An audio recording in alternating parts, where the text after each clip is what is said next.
আসসালামু আলাইকুম সবাই। অ্যাকসেন্ট নিয়ে কিছু কথা আজকে একটু বলি। হোয়াট ডু থিঙ্ক অ্যাকসেন্ট জিনিসটা কি? সোজা বাংলায় বোঝাচ্ছি, আমরা বাঙালি। বাংলাদেশের আঞ্চলিক একটা টান থাকে না? সাপোজ যদি কেউ সিলেট যায় থাকে, সিলেটে কিছু আঞ্চলিক ওয়ার্ডস আছে আমরা কিন্তু বুঝি না। কারণ আমি ঢাকায় পড়ে সিলেটে অনেক 90% ওয়ার্ডসই বুঝি না। এরা কুমিল্লা হেতি বলে, আরো কিছু ওয়ার্ডস দুই একটা ওয়ার্ডস আমি পারি ডিফারেন্ট।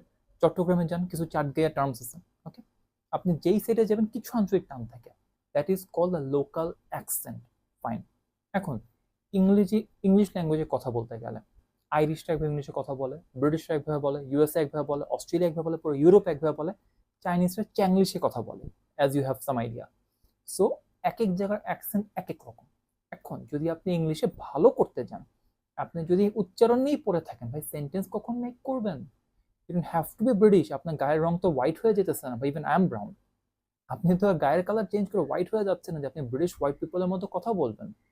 আপনাকে কথা বলার সময় খেয়াল করতে হবে that you are properly representing, can you make sense, আপনি একটা কথা তাদেরকে বুঝাতে পারতেছেন কিনা, মেক সেন্স করতে পারতেছেন কিনা। কারণ as I have talk with many foreigners, Facebook page follow করলে পেয়ে যাবেন, they never judge me based on my accent, they judge me based on my representation and how properly I can deliver the concept to them. তারা আমার কথার concept খেয়াল করে, they never judge me on my accent. অ্যাকসেন্টের বাইরে আসেন, আপনার লাইফটা change হবে, ইংলিশ শেখা হবে। আসসালামু আলাইকুম।